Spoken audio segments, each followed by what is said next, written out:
So, if you'd asked me 3 months ago what my favorite book in the Old Testament was, it would not have been Hosea, but it very much is. I'm really bummed that this series is over, but I'm really excited for this weekend. And I know some of you don't care about Hosea, you care about marriage and parenting, but we're going there too, so I promise. But let me just first ask this question. Go ahead to that next slide. Now, so which one are you? Are you justice? Like, is that where you land? You're the rule keeper? Or are you mercy? And I'm asking this under the assumption that we all have some self-awareness, that we tend to lean in one direction or the other one. And so actually I was going to have you get up and move seats to that side, but then I decided that would feel too much like youth group, and quite frankly, I don't think we'd all be very honest. So which one are you? How many of you would go like, yeah, I'm the rule keeper, like that's the way I am? We're going to do a series on lying is what we're going to do. And how many of you go like, yeah, no, okay, let's go parenting or leadership, or someone pulls out in front of you. Let's try this again. How many of you are the rules person? Okay, and how many of you would just go like, no, I'm the one that struggles with the boundary side. I'm the mercy person. Sweet. So that's what we're going to jump into this morning. Years ago when I got to be a part of student ministry with a lot of the people who helped plant this place, looking back, one of my favorite memories from that season was this organization that we worked with in San Francisco called the Center for Student Missions. And we actually went 2 consecutive years, right towards the end of my time doing student ministry. And what's remarkable to me as I look back is the number of people who went on those trips who in turn planted this community is kind of a cool correlation. But what CSM does, I can't speak to what they do nationally. They're in cities all over the country, at least they were. I can't even speak to whether or not they still exist, quite frankly. But at the time, in San Francisco, they had a full-time staff member. Her name was Winter Olson. And what she did is she lived there year-round, and she developed relationships with all the social service organizations and not-for-profits that she possibly could in the Bay Area. So she was a Christ follower, but she wasn't necessarily there to make friends with just Christian organizations. It was kind of any organization. So everything from food kitchens or soup kitchens in the Haight-Ashbury, which we learned is a corridor full of runaway teens, so it wasn't uncommon to see a 14-year-old girl and a 15-year-old girl with a 55-year-old addict. It was just this really dark thing, doing meals there, or whether it was working with like Meals for Wheels type organizations. In fact, one of the places we got to work with was an organization that provided groceries and hot meals for people who lived in public housing, but were so ill from AIDS they couldn't leave their house. So I remember it was like a movie, climbing up multiple flights of stairs and knocking on this creepy door and having this person who could barely get there answer the door and handing them a meal, to like government food shelter things, to the Salvation Army daycare. At the time, the Tenderloin district of San Francisco was the most diverse square mile in the United States. And there's a daycare there run by Salvation Army in which, when we were there were kids at that daycare on a daily basis there were kids there born from over 20 different countries. I'm struggling with the sentence structure there. But the kids in that thing that represented over 20 different origins, countries, origin of birth, places, thingamajigs, whatchamacallits. You're with me. And so what she would do is she would develop a relationship with them, and then during spring break or winter break or during the summer, as in our case, she would say, would you like some free labor to these places? And then they would take groups like ours. The first year we went, there were 50 of us. We went with middle schoolers and high schoolers. The second year, we just took high school students. And they would break your group up into manageable size, and then they would send you to these different organizations, and every morning and every afternoon you went to a different organization and you just served. But before we could ever go, my friend John Switzer and I, he led the middle school program, we had to fly to San Francisco and get interviewed by her, which I remember at the time going, man, this is intense, that we have to spend that kind of resource just to even get permission to come spend a lot of money in your organization. But I have this distinct memory of sitting down in a coffee shop with her, and her looking at us and going, okay, guys, if your definition of a mission trip is leaving at the end of the week and being able to say that you led 13 people to Christ, don't come here. And this was a part of my own culture shift in many of these ways. And she went on to explain, I follow Christ, I believe in that, I value that, but what you have to do if you're coming here is embrace the bigger picture. And she went on to explain, I live here, she said, year-round. I'm developing a relationship.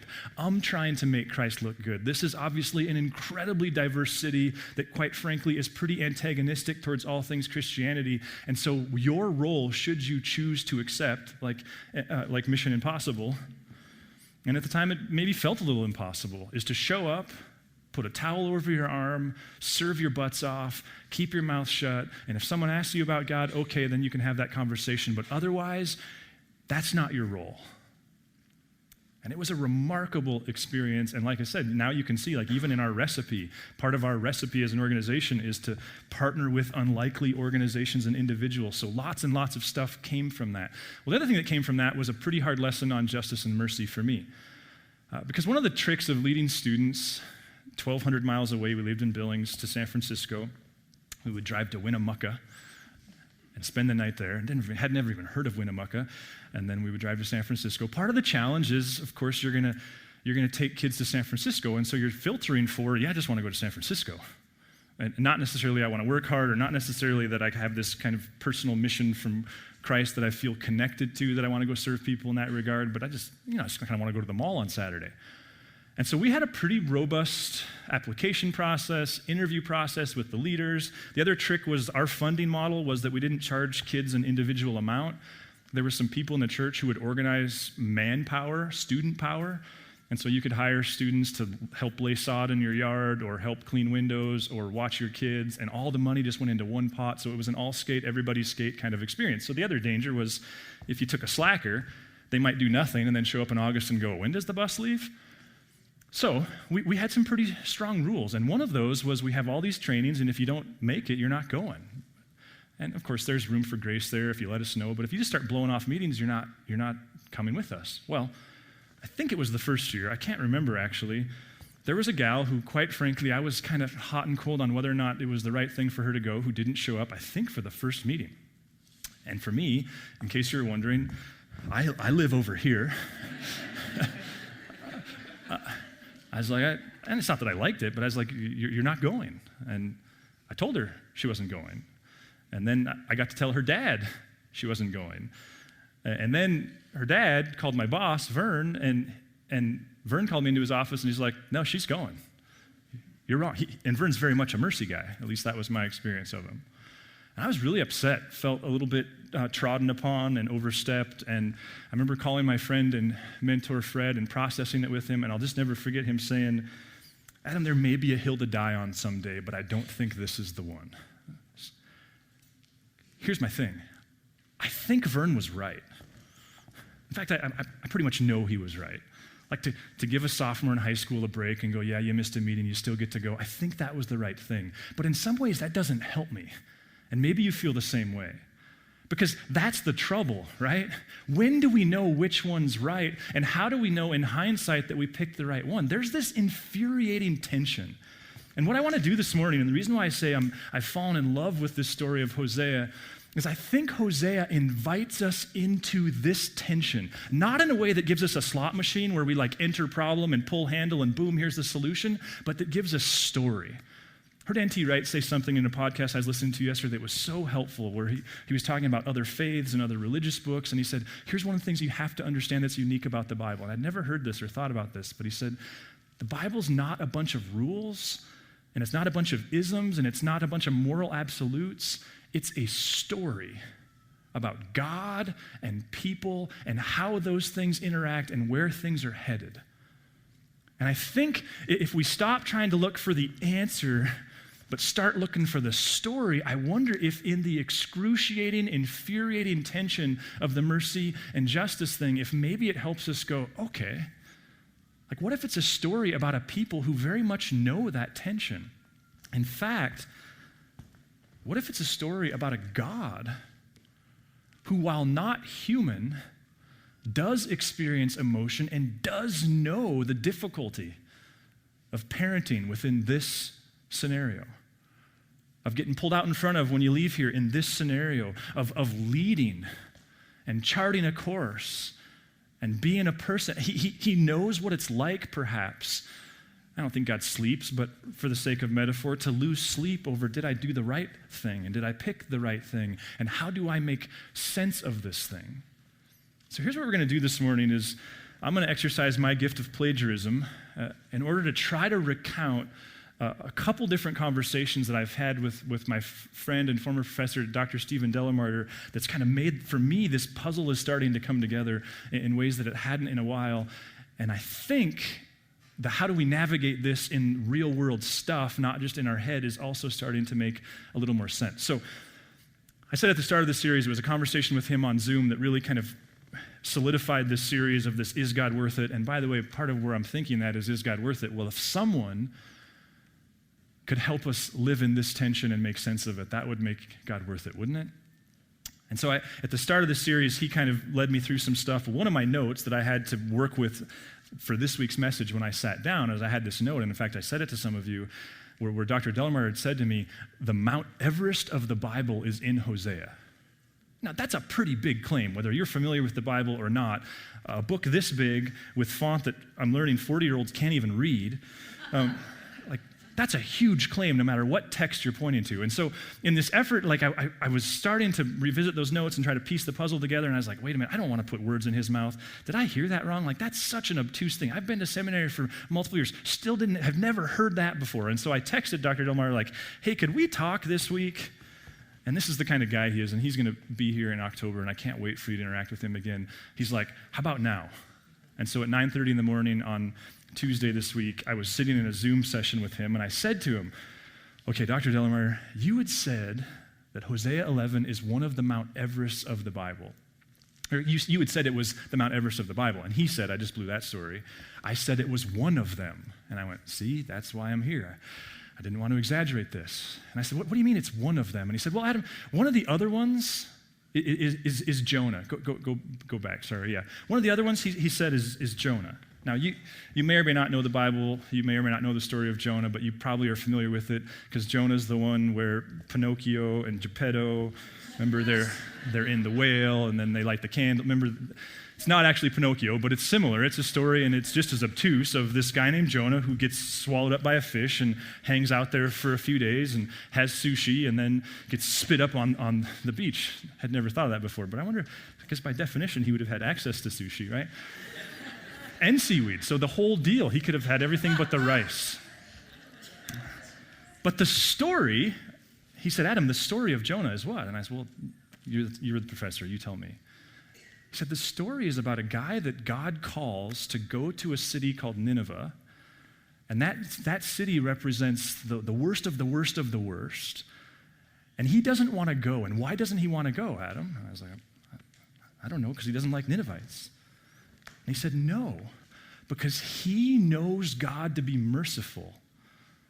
And he's ticked because he knows that if he goes to Nineveh and he says, repent, follow God, they're going to listen to him, and that doesn't feel just to him. So he takes it upon himself to go, I'm not going to do that because I don't like that you're going to forgive these people, God. And that's what results with him being in the ocean, and that's what results in the whole story.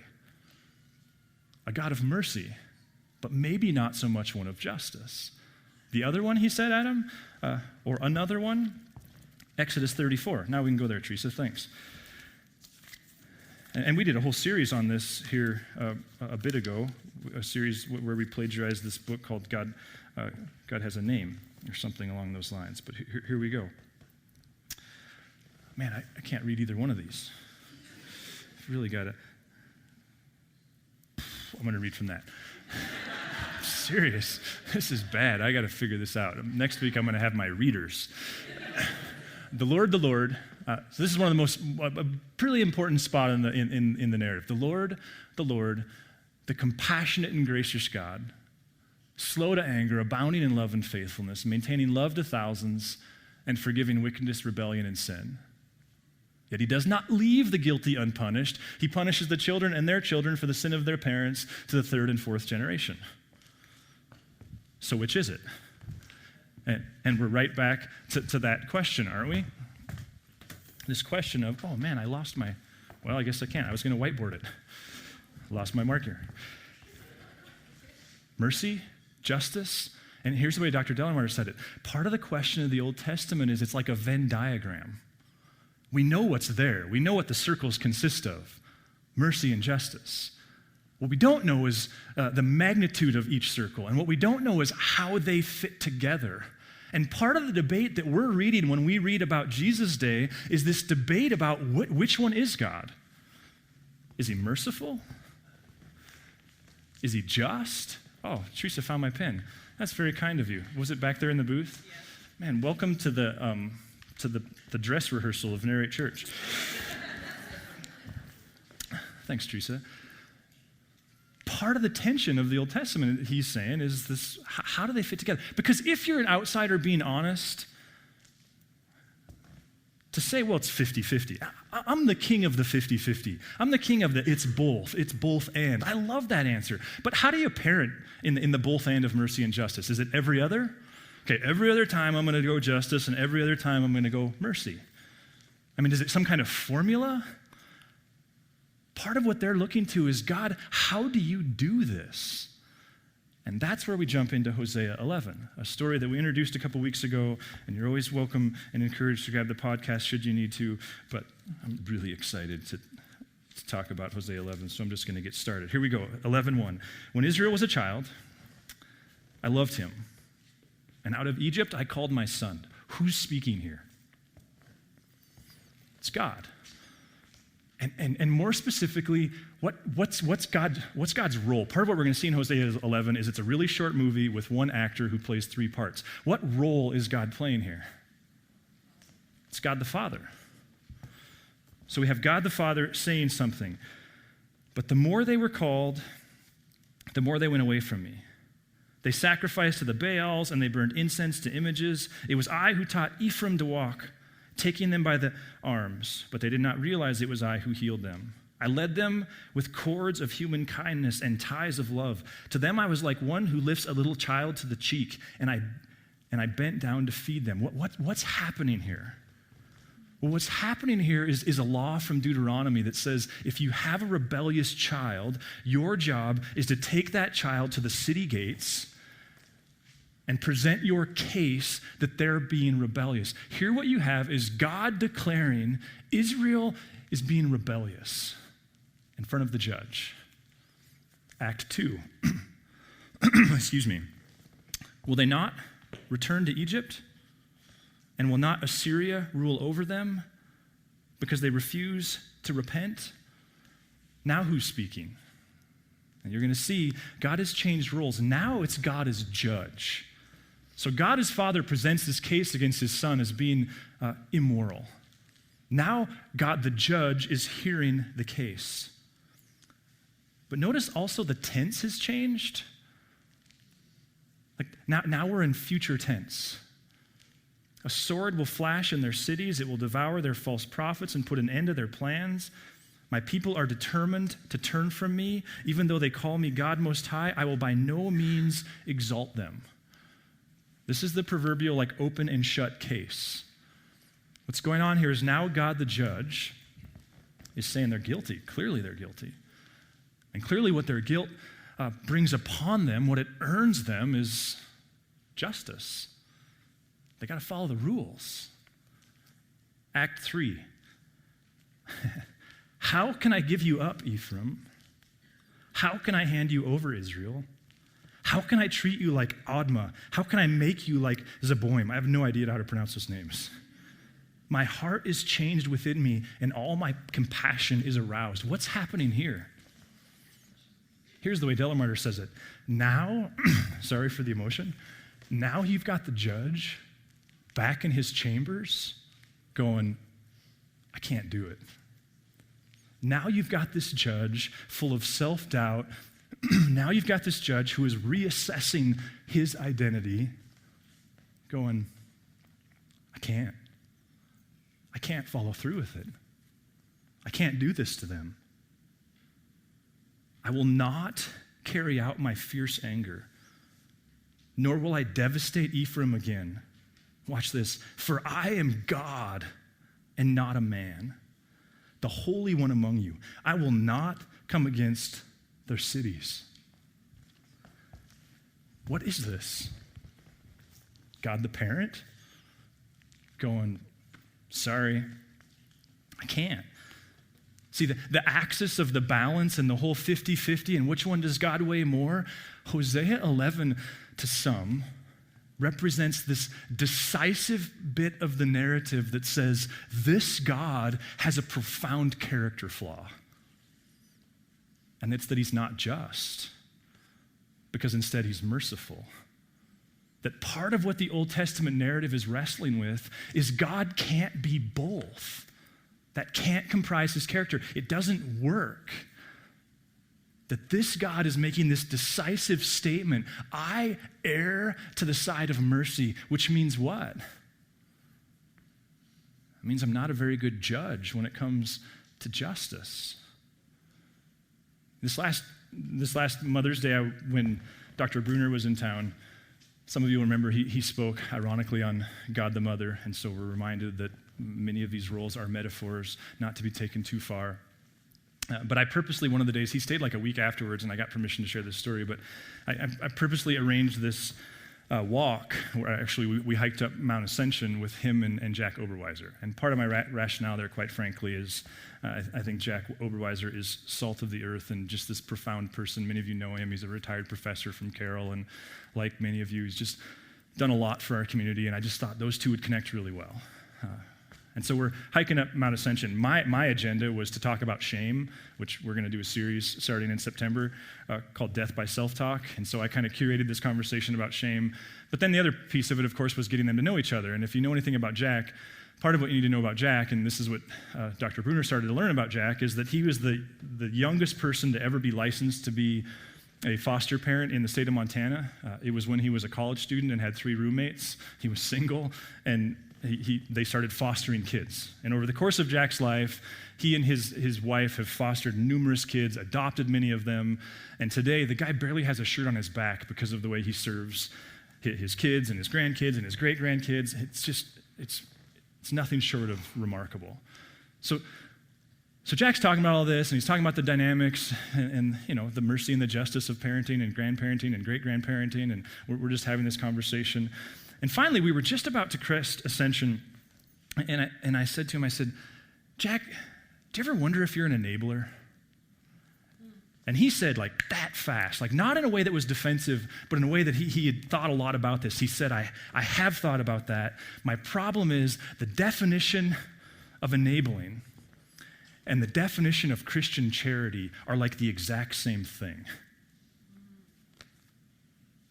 And Dr. Bruner affirmed that. And I'd never considered this before, but then Dr. Bruner, who, like many of you, has been through a lot of life and served a lot of people and walked through an 11-year battle of cancer with his wife, and she passed about 10 years ago. Dr. Bruner said, it's why I have this personal conviction that one person should never tell another person they're an enabler. He said, because that line is so razor thin. And the implications were, and because we know God errs to the side of mercy. And so he said, my personal opinion is, and that's not to say there aren't therapeutic situations where professionals use that labeling. I don't think he was trying to take it that far. But what he was saying is, I think that's a very personal conversation between a person and the borrowed breath, the Spirit of God.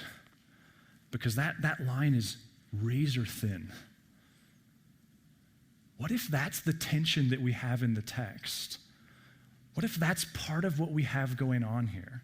Is these people who are really wrestling with, is God merciful or is he just? And what we see in the Old Testament is story after story. Yeah, God threatens anger, and we all like to stop following God because of his purported wrath, but we don't often get as far as Hosea 11, where what God is really doing is going, can't do it. I can't do it. Now, does that mean that there's not the danger of total loss in life? I don't think that it does. How do we land? How do we make sense of? How do we do this thing? Now, one more thought here. What if, and this is just going to be my biased opinion filtered from Dr. Delamarter, what if that's a big piece of what the New Testament people were trying to wrestle with? And what if when you read about Jesus who was healing people and being kind to people and doing stuff for people and going, it's about mercy, not sacrifice, and then you read about Pharisees who are going, you better be tithing off of your dill. Like, you better be incredibly detailed in every religious step you take. What if part of the tension in the first century was, quite frankly, a mutual disagreement on, okay, who is this God? Is he just?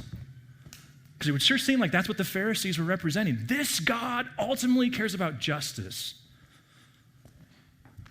Or is he merciful? And what if they knew, like any parent, like any individual, like any leader, that you just go like, well, it's just both. Isn't always all that helpful. What if that's part of the debate? And the question that was being asked was, therefore, if this God is as merciful as Hosea says, then how could he possibly be just? And if God's not just, how could he be God? And what if that's what Paul is doing in this letter called the Romans? So here's one person's take on Romans. And we've been wrestling with this for a couple years and the whole cruciform conversation, and really, I think, made some headway in Jesus' victory over evil on the cross. But watch this. See if this is tremendously helpful to me. See if it is to you. Romans 1:16. Paul says, for I'm not ashamed of the gospel. Why, Paul? Like, why aren't you ashamed of the gospel? For I'm not ashamed of the gospel because it's the power of God that brings salvation to everyone, first to the Jew and then to the Gentile. Now watch this, verse 17.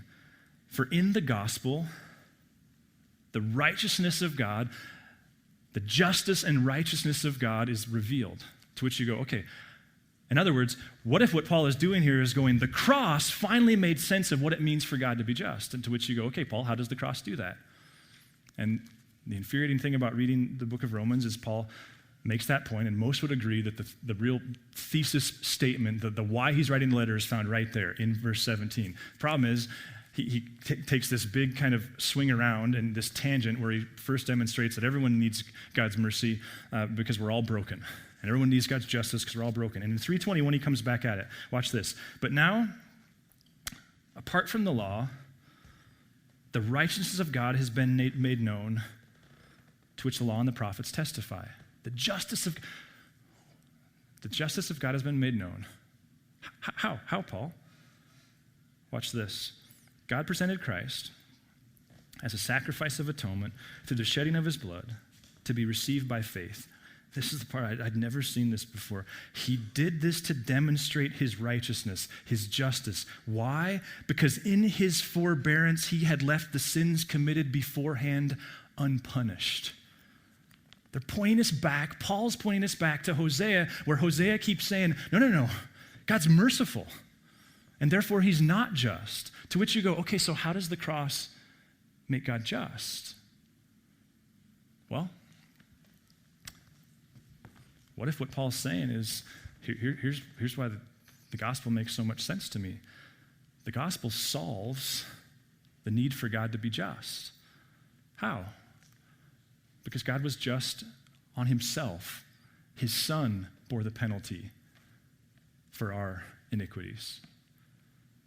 What if that's what's going on here? Now, here's where my brain goes, and yours probably already too, and I actually said this to Dr. Jamal Martyr. Okay, but now we're right back to that punitive God who's ticked off and can't really love people unless he punishes somebody, so he punishes his son. And here's what he said. Adam, that's creating a caricature of Paul.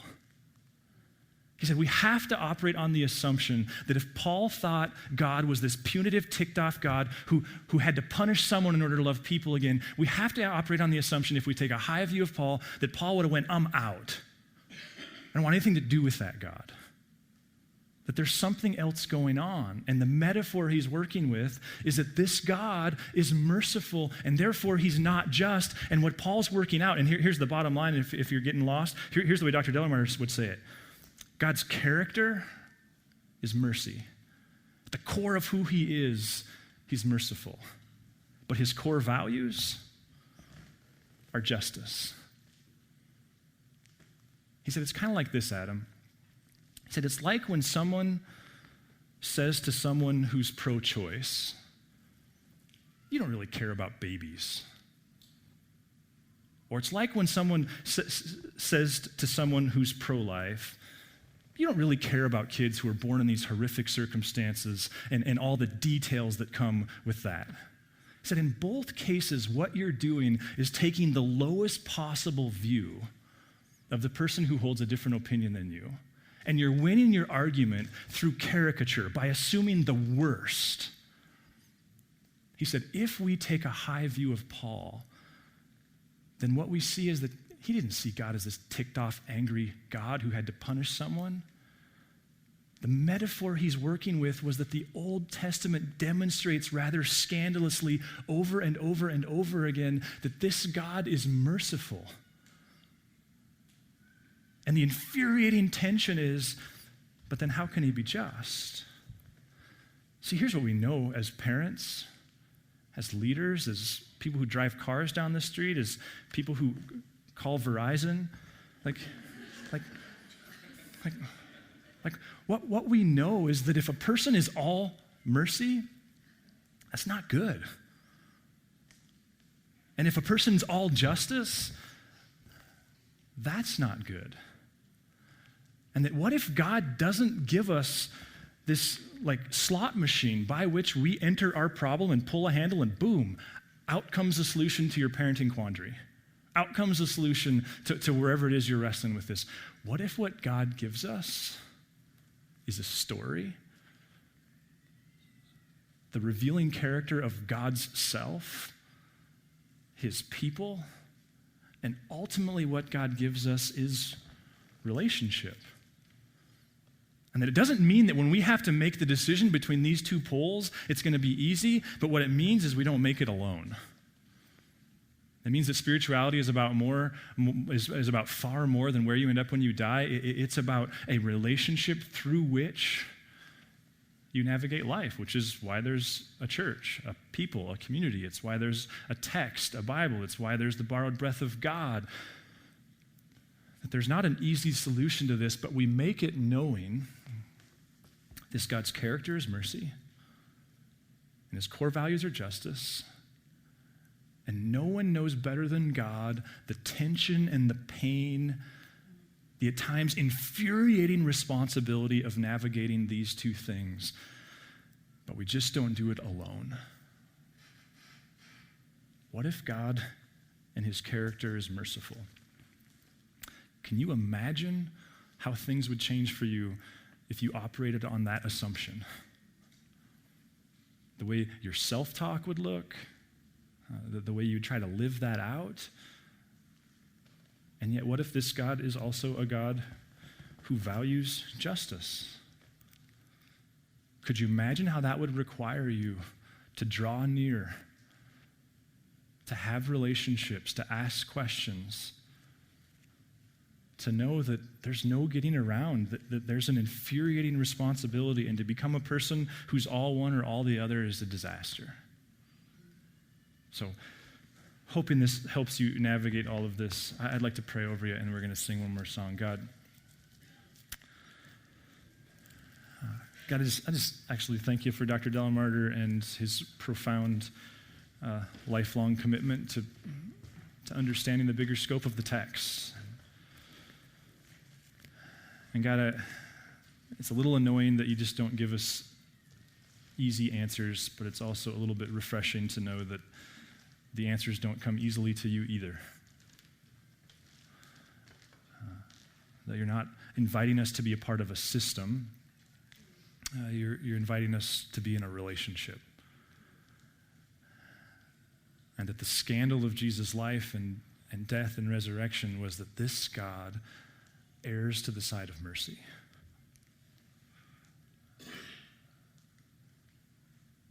God, I pray for us as community members, as employees, as bosses, as parents, as grandparents, as great-grandparents, as friends, as business owners, and as citizens. That God, that you would invite us into your tension on this issue. We love you. Amen. would like to engage further with Narrate Church, you can find contact information online, www.narratechurch.org. We would love to hear from you.